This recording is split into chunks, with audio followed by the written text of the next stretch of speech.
Assalamualaikum. Kali ini kita akan membahas materi tentang SKB kebidanan.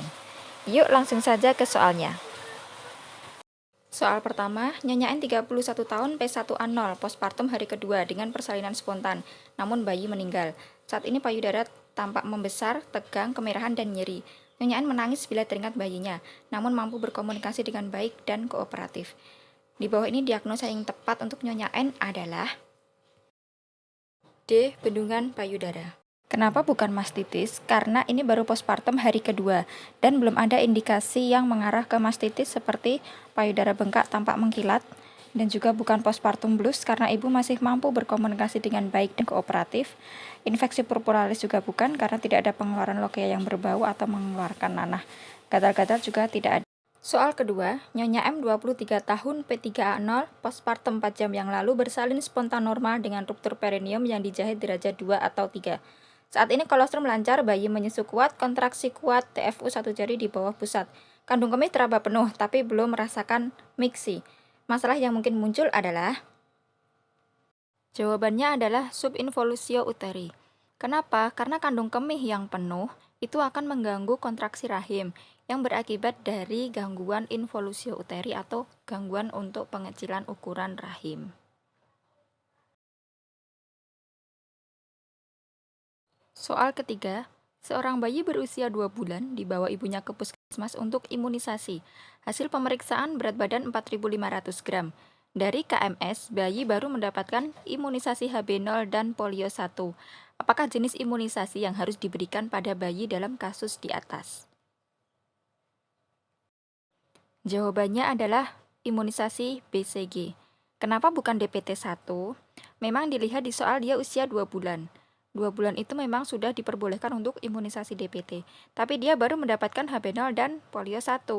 Sedangkan secara urutan yang pertama diberikan adalah BCG. Jadi jawabannya adalah BCG. Soal keempat, bayi berusia 9 bulan dibawa ibunya ke puskesmas untuk imunisasi campak. Hasil pemeriksaan berat badan 7.500 gram, bayi sehat dan belum pernah menderita campak. Bagaimanakah cara penyuntikan imunisasi tersebut? Jadi di sini adalah imunisasi campak. Berarti cara penyuntikannya adalah secara subkutan. Jawabannya adalah A.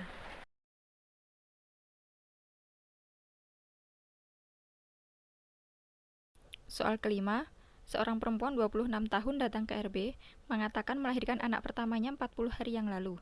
Belum pernah menggunakan kontrasepsi. Hasil pemeriksaan terdapat varises dan hipertensi. Alat kontrasepsi apakah yang cocok untuk perempuan dalam kasus di atas? Jawabannya adalah IUD. Kenapa? Karena ada varises dan hipertensi yang merupakan kontraindikasi dari penggunaan KB hormonal seperti pil, suntik, ataupun implan. Bukan MOW, karena dia masih berusia 26 tahun dan baru melahirkan anak pertamanya.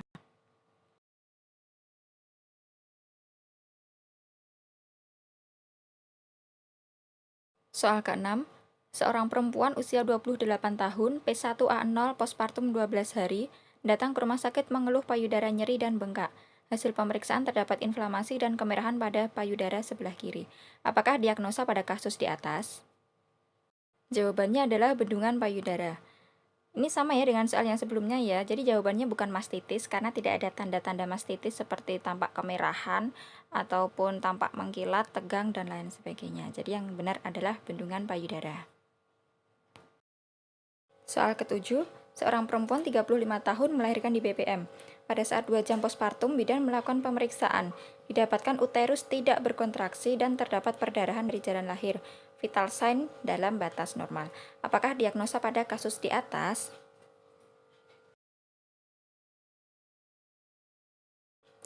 Ya, jawabannya adalah mengarah ke atonia uteri. Karena di sini memang datanya hanya terbatas ya. Hanya disebutkan uterus tidak berkontraksi dan terdapat perdarahan. Sedangkan tanda vital sign lainnya dalam batas normal. Jawabannya A.